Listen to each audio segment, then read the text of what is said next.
The rain had been falling for 3 hours straight when David finally looked up from his computer screen. His eyes burned from staring at spreadsheets all evening, and his coffee had gone cold hours ago. The apartment felt smaller than usual, filled with the sound of water hitting the windows and the distant hum of traffic below. David had been working from home for 8 months now, ever since the company downsized and let half the office go. Most days he barely spoke to another human being, except for quick conversations with delivery drivers or the occasional phone call from his mother. His life had become a routine of work, sleep, and the endless scroll of social media that made him feel connected to the world without actually being part of it. He was about to close his laptop when he heard it, a soft knock at his front door. Not the aggressive pounding of someone trying to collect money or sell something, but a gentle tap that seemed almost hesitant. David frowned and glanced at the clock on his computer. It was nearly 10:30 at night. Who could be visiting at this hour? He pushed back from his desk and walked to the front door, his bare feet silent on the cold hardwood floor. The apartment building was old, and the hallway lights had been flickering for weeks. Through the peephole he could see a woman standing in the dim corridor, but the poor lighting made it hard to make out her features clearly. She appeared to be in her early 30s, with shoulder-length brown hair that caught what little light there was. She wore a long, dark coat that looked expensive, the kind you might see in a fashion magazine, but there was something about the way she stood that seemed off. She wasn't checking her phone or looking impatient like most people would be when waiting for someone to answer a door. Instead, she stood perfectly still, looking directly at the door as if she could see through it. David hesitated. He wasn't expecting anyone, and his few friends usually called before coming over. His sister lived in another state, and his ex-wife certainly wouldn't be making surprise visits. For a moment he considered pretending he wasn't home, but something about the woman's stillness made him curious. He unlocked the door and opened it slowly, keeping the security chain attached. Through the small gap he could see her more clearly now. She had pale skin and dark eyes that seemed to reflect the hallway light in an unusual way. When she saw him looking through the crack in the door, her lips curved into a small smile. "Hello, David," she said, and her voice was soft, but carried clearly in the quiet hallway. "I hope I'm not disturbing you." The sound of his name on her lips made him freeze. Her voice was familiar, but he couldn't place where he had heard it before. There was something about the way she said his name that suggested intimacy, as if they had known each other for years. But looking at her face, he drew a complete blank. "Do I know you?" he asked through the gap in the door, trying to keep his voice steady. "You used to," she replied, and that strange smile widened slightly. "May I come in? It's quite cold out here, and I think we have some things to discuss." Every instinct David had developed over 32 years of life told him not to let a stranger into his apartment at this hour. But there was something about her calm confidence that made him doubt his own judgment. She didn't seem dangerous or unstable. If anything, she seemed more composed than he felt at that moment. "I'm sorry, but I really don't remember meeting you," David said, though even as the words left his mouth he felt uncertain about them. There was definitely something familiar about her, like a song you know you've heard before but can't quite recall. "That's all right," she said, reaching up to touch the zipper of her coat. "I remember enough for both of us." She began to pull the zipper down slowly, and David found himself watching despite his confusion. He expected to see regular clothes underneath, maybe a dress or a sweater. Instead, as the coat opened, he could see she was wearing a simple white button-down shirt. But there was something dark on the front of it, stains that looked almost black in the poor hallway lighting. "What is that?" David asked, nodding toward the stains on her shirt. "Evidence of how hard I've been working," she replied cryptically. "Evidence of how long I've been thinking about this moment." The way she said it sent a chill down David's spine. There was nothing threatening in her tone, but the words themselves carried a weight that he couldn't understand. She continued to stand there, smiling at him through the crack in the door, as if waiting for him to make a decision. David's mind raced through possibilities. Could she be someone from work? He had met so many people over the years through various jobs and projects. Maybe she was from his college days, or someone he had encountered at a conference or social event. The more he looked at her, the more convinced he became that he should recognize her. "Listen," he said finally, "I'm sure you're a nice person, but it's late, and I'm not comfortable letting someone I don't recognize into my apartment." "You don't recognize me," she said, and for the first time her smile faltered slightly. "But I think if you really try, if you really look at me, you might remember. I haven't changed that much." She stepped closer to the door, close enough that he could smell her perfume, something light and floral that seemed vaguely familiar. In the better light from his apartment, he could see her face more clearly. Her eyes were definitely familiar, and the way she tilted her head slightly when she spoke triggered something in his memory. "I used to work late too," she continued, her voice taking on a more personal tone. "I used to watch people work late, wondering if they ever felt as alone as I did. Wondering if anyone would notice if I just disappeared one day." The words hit David harder than they should have. During his worst days after the divorce, he had thought similar things. The loneliness of working alone in his apartment, the way days could pass without meaningful human contact, the feeling that he could vanish and no one would notice for weeks. "How do you know about that?" he asked, his voice barely above a whisper. "Because I was watching," she said simply. "Because I cared about someone who didn't know I existed. Because I spent years wondering what would have happened if I had been brave enough to knock on a door before tonight." David felt his legs grow heavy, as if the floor had become thick mud. Something about her words, about the way she looked at him, was awakening memories that he had buried so deep he had forgotten they existed. Faces from years past began to flicker through his mind. Co-workers, classmates, people he had encountered briefly and then forgotten. "I think," she said softly, "you're starting to remember. And I think you know that you need to hear what I came here to tell you." Standing there in his doorway, David realized that his simple evening of work and solitude was about to become something much more complicated. The woman in the hallway represented something from his past that he had never properly dealt with, and now it had found its way to his door. Against every rational thought in his head, he found himself reaching for the security chain. David's hand trembled slightly as he unhooked the security chain. The metal felt cold against his fingers, and for a brief moment, he wondered if he was making a terrible mistake. But something deep in his mind was stirring, like an old photograph slowly developing in a dark room. He knew this woman even if he couldn't remember how or when. She stepped inside without waiting for an invitation, moving with the kind of familiarity that made David's stomach tighten. It was as if she had been in his apartment before, as if she knew exactly where everything was. She walked straight to his living room and sat down in the old leather armchair by the window. The same chair his ex-wife used to complain about because it didn't match anything else in the room. "You kept the chair," she said, running her hand along the worn armrest. "I always wondered if you would." David remained standing by the door, which he had closed but not locked. Part of him wanted to keep an escape route available, though he wasn't sure if it was for him or for her. The woman looked completely at ease in his space, as if she belonged there more than he did. "I'm sorry, but I really need you to tell me who you are," David said, trying to keep his voice calm. "This is making me very uncomfortable." She looked up at him with those dark eyes that seemed to hold secrets he had forgotten. "My name is Lisa," she said simply. "Lisa Chen.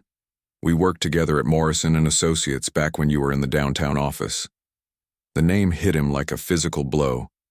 Morrison & Associates, the accounting firm where he had worked for 3 years before the company got bought out. He remembered the office clearly, the gray carpets, the fluorescent lights that gave everyone a sickly pale look, the view of the parking garage from his desk by the window. "Lisa Chen," he repeated slowly, and suddenly her face began to make sense. She had worked in the audit department, hadn't she? Always quiet, always professional, with dark hair that she usually wore pulled back in a neat ponytail. She had been one of those people who seemed to fade into the background of office life, present but not memorable. "You're starting to remember," she said, and her smile returned. "I can see it in your eyes. You remember the office, don't you? You remember how I used to stay late just like you did?" David walked slowly to the couch across from her, his mind racing back through years of forgotten details. He did remember her now, vaguely. She had been the woman who always seemed to be working when he left at night, the one whose desk light was still on when he looked back from the elevator. They had exchanged polite hellos in the hallway, had both attended the same boring staff meetings, but he couldn't recall ever having a real conversation with her. "We barely spoke to each other," David said, settling onto the edge of his couch. "I mean, we were friendly, but we weren't friends. I don't understand why you're here."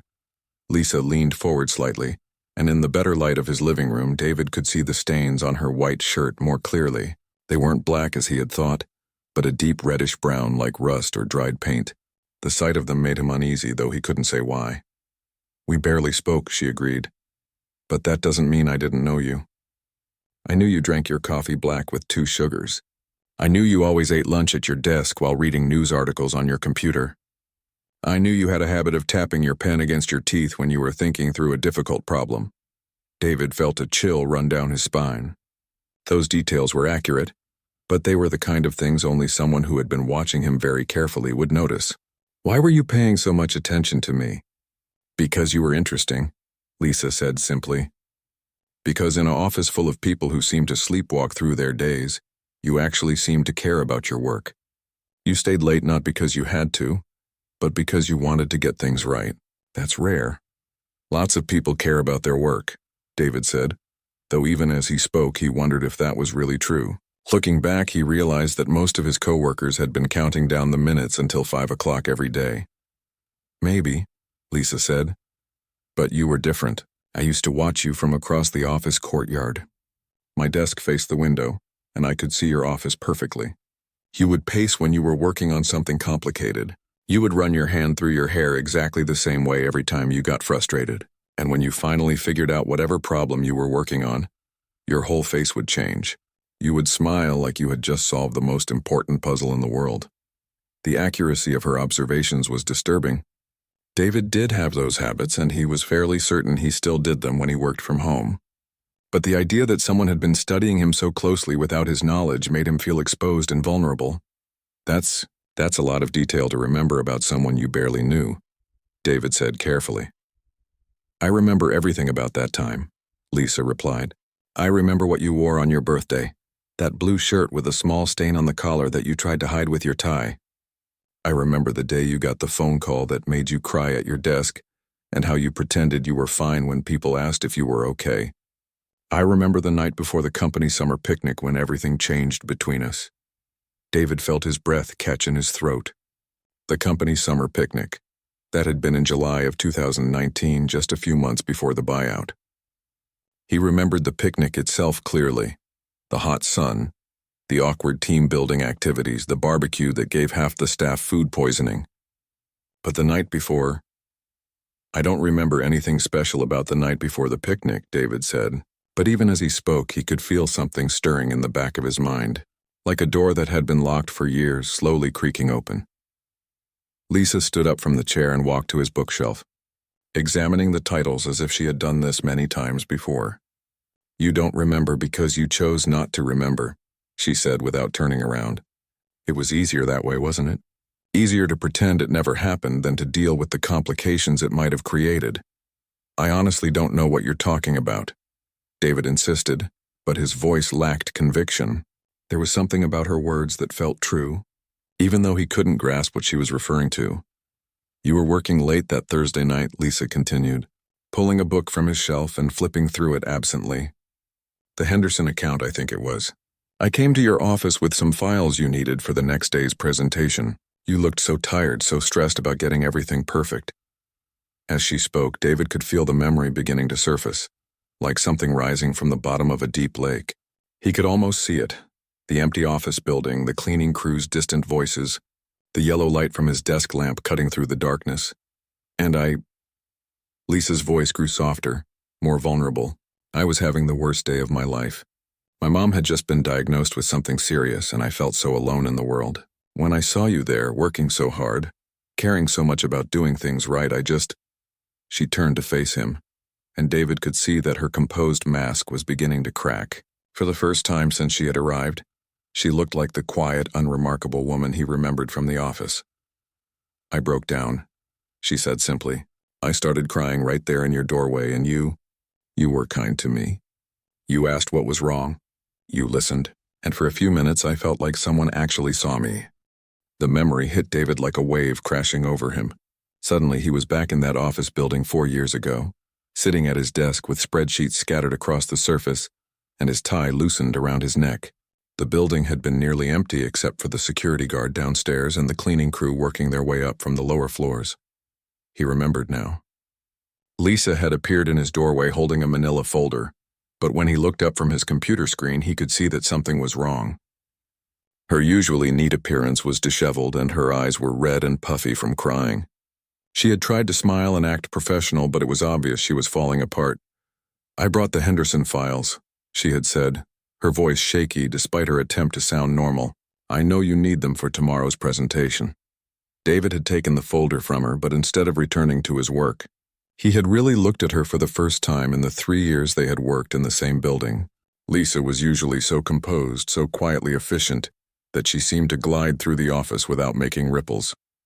Seeing her in distress had been jarring, like discovering that a statue could cry. "Are you okay?" he had asked, setting the folder aside. "You look like you've been crying." That simple question had been like opening a dam. Lisa had sunk into the chair across from his desk and started talking. She told him about her mother's diagnosis, about how she felt like she was drowning in medical bills and treatment schedules. She talked about how lonely her life had become, how she went to work every day surrounded by people but felt invisible to all of them.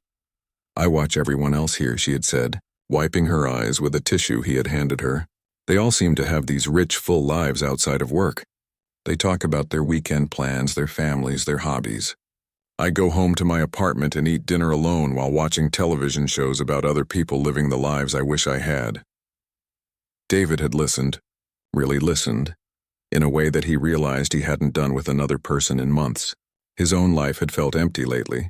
His relationship had been struggling, his work felt routine, and he had been wondering what the point of any of it was. Hearing Lisa talk about her loneliness made him realize that his own isolation wasn't unique. "I notice you staying late too," she had continued. "I always wondered if you felt as alone as I did, or if you just loved your work so much that you didn't want to leave." "A little of both, I guess," David had admitted. "Though lately it's been more about not wanting to go home to an empty apartment and wonder what I'm doing with my life." They had talked for over an hour that night. Lisa had told him about her childhood, about moving to the city from a small town where everyone knew everyone else's business. She talked about her dreams of becoming a writer, about the novel she had been working on for 5 years but was too scared to show anyone. David had shared things too, his fears about his relationship, his worry that he was wasting his talents in a job that didn't really matter to anyone. For the first time in years, David had felt genuinely connected to another human being. Lisa had a way of listening that made him feel like his words actually mattered, like his thoughts and feelings were worth hearing. When she laughed at his stories about difficult clients, her whole face lit up in a way that transformed her from the quiet office worker he barely noticed into someone vibrant and alive. As the night grew later and the building grew quieter, something had shifted between them. The conversation had become more personal, more intimate. Lisa had moved her chair closer to his desk, and David had found himself leaning forward, drawn in by her unexpected warmth and intelligence.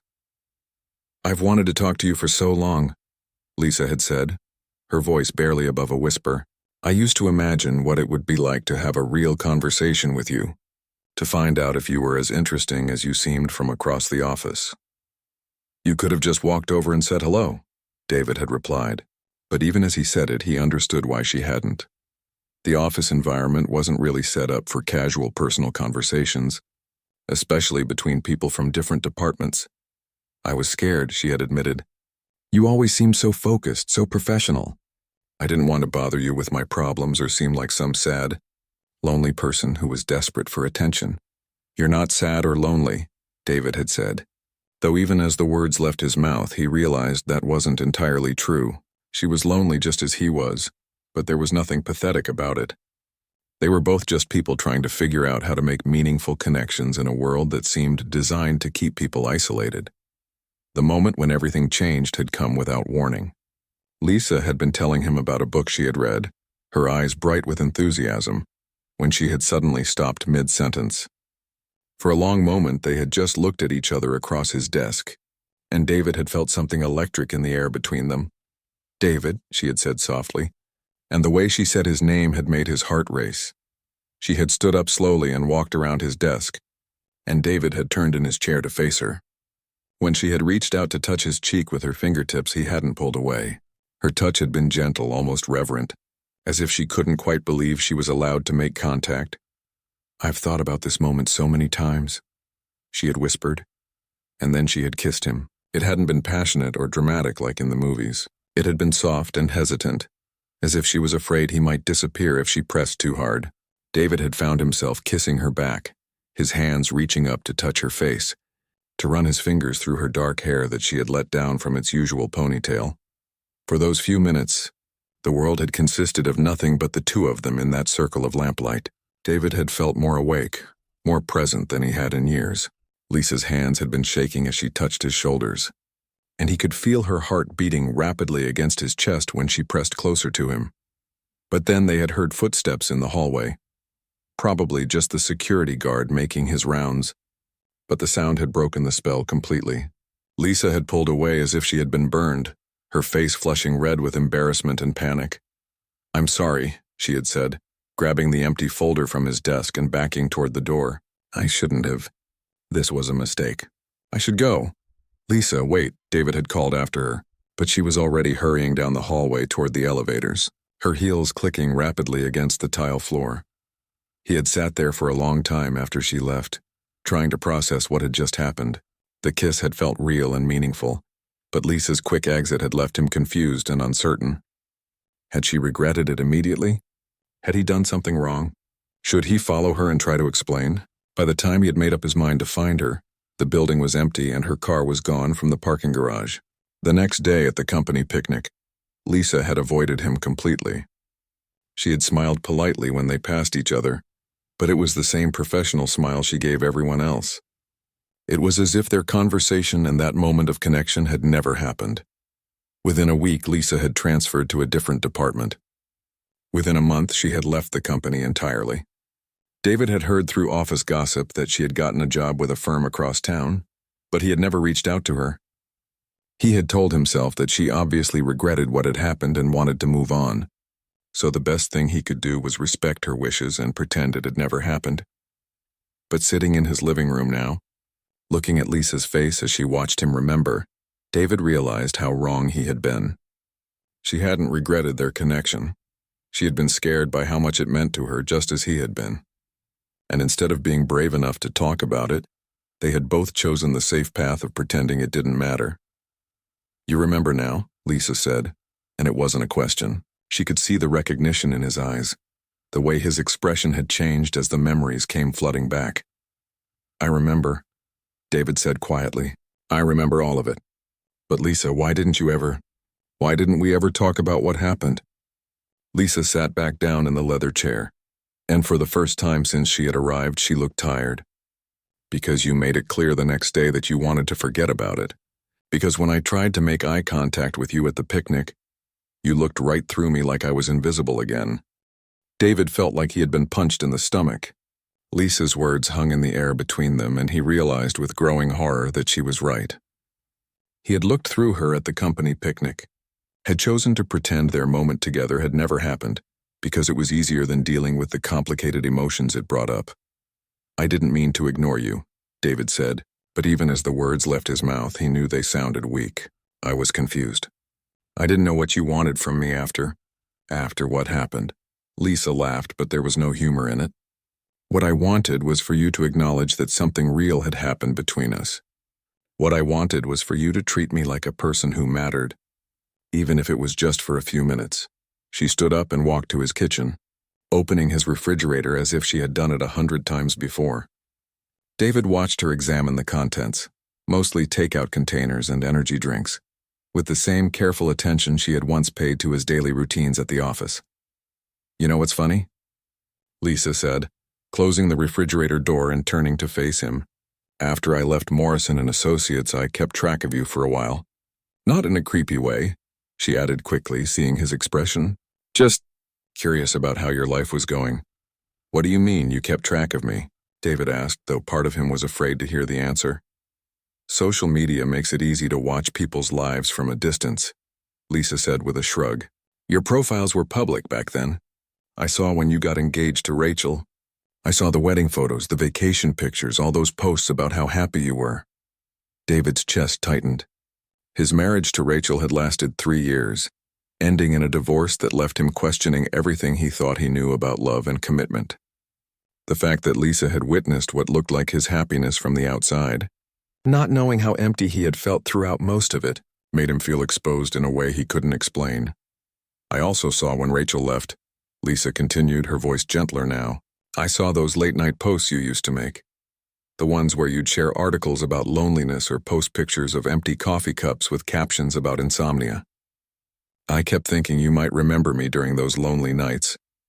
I kept thinking you might wonder about the people who had tried to connect with you over the years. Lisa, I'm not trying to make you feel bad, she interrupted, walking back to the living room but not sitting down. Instead, she stood by the window, looking out at the rain that was still falling steadily. I'm just trying to help you understand why I'm here tonight, why I needed to see you again. David studied her profile as she stared out the window. In the reflection of the glass, he could see her face clearly, and for the first time he noticed how much she had changed since their office days. Her features were sharper, more defined, as if life had carved away everything soft and uncertain about her. The woman standing in his apartment was confident in a way the Lisa he remembered had never been. You said you kept track of me for a while, David said. What changed? Why did you stop?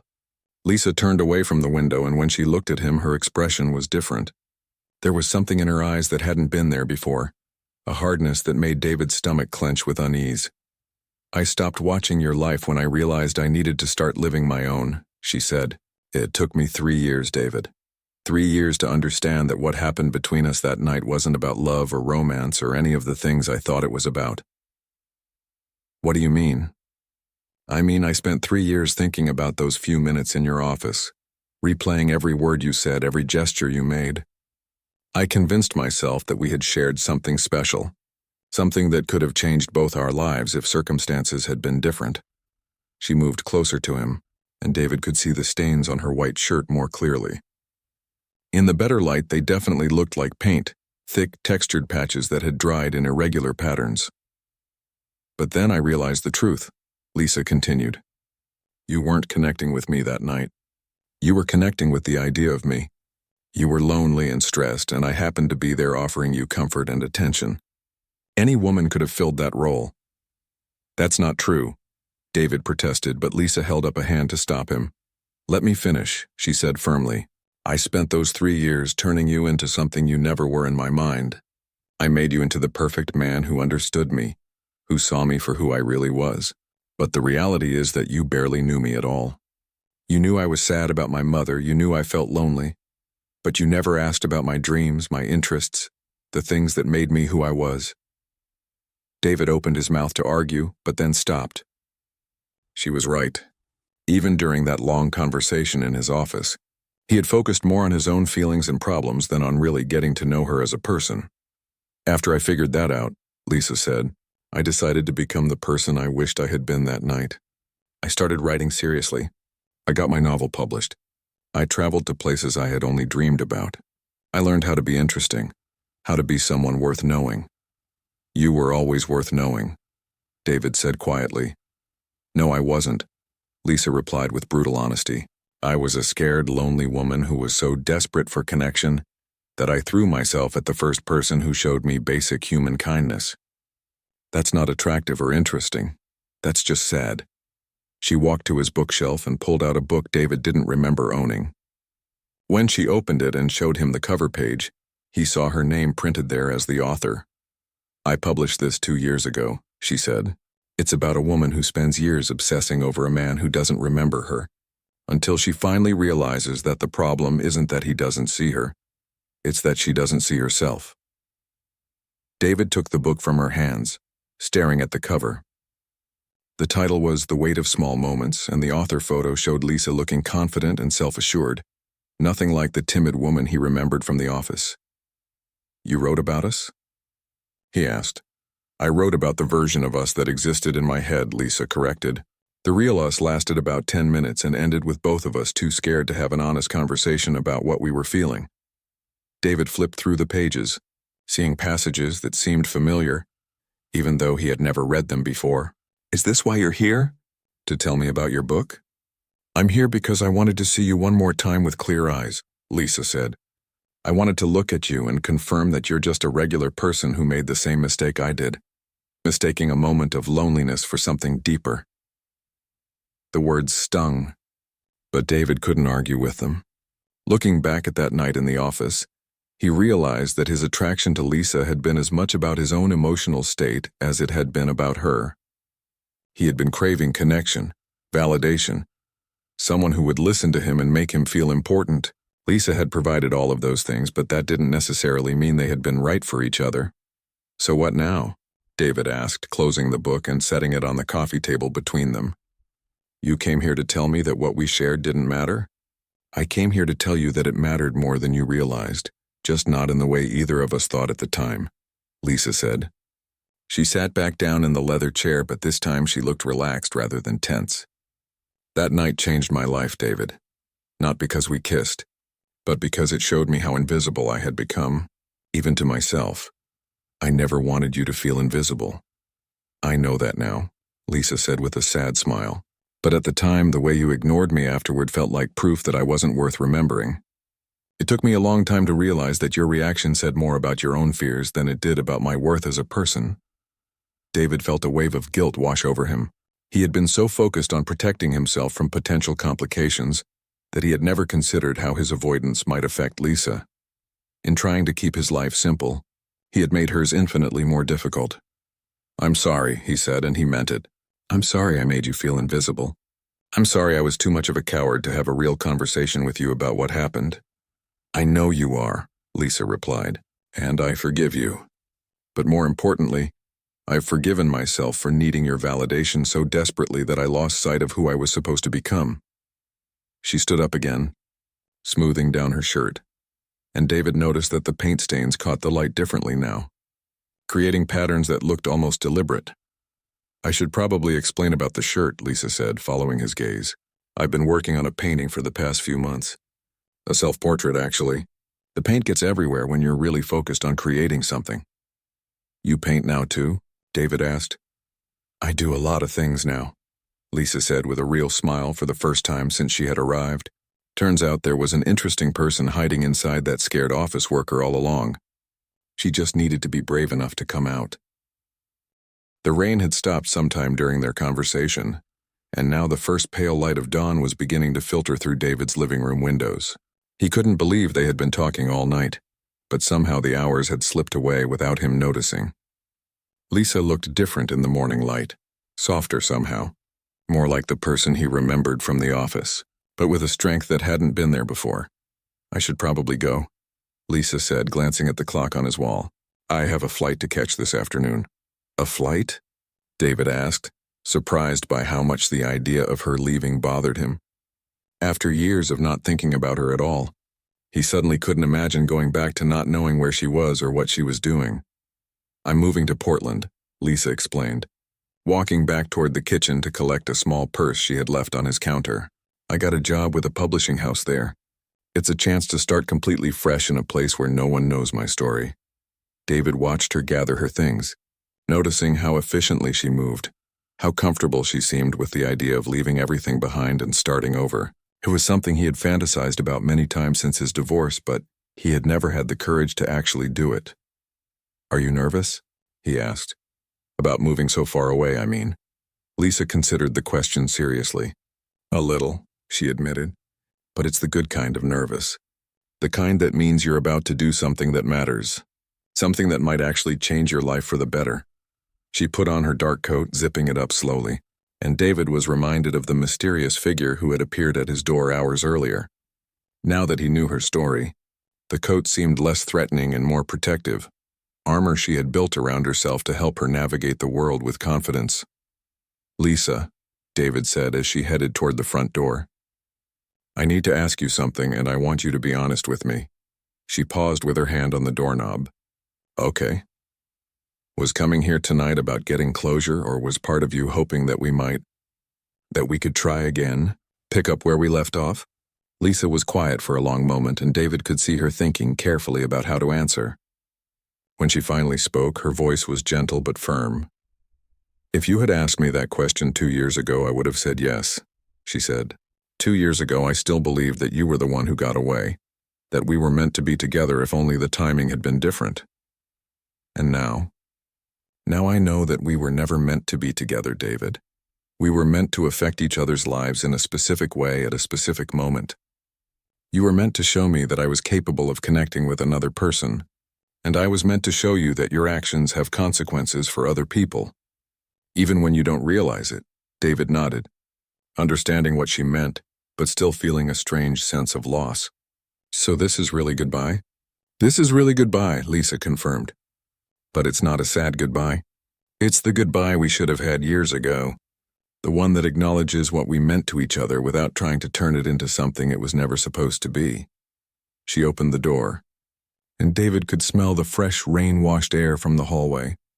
The building was quiet except for the distant sound of early morning traffic beginning to build up on the street below. "Can I ask you one more thing?" David said. "Of course. What made you finally decide to come here tonight? After all these years, what changed?" Lisa smiled, and David could see traces of the shy woman he had known, mixed with the confident person she had become. "I was packing up my apartment yesterday, getting ready for the move, and I found an old journal I used to keep during those months after we worked together. Reading it reminded me of how much time I had wasted thinking about you instead of thinking about myself." She shifted her purse to her other shoulder and continued, "I realized that I had never properly said goodbye to that version of myself. The woman who thought she needed someone else to make her feel complete. I needed to come here and prove to myself that I could look at you and feel grateful for what happened without wishing it had been more than it was." "And do you?" David asked.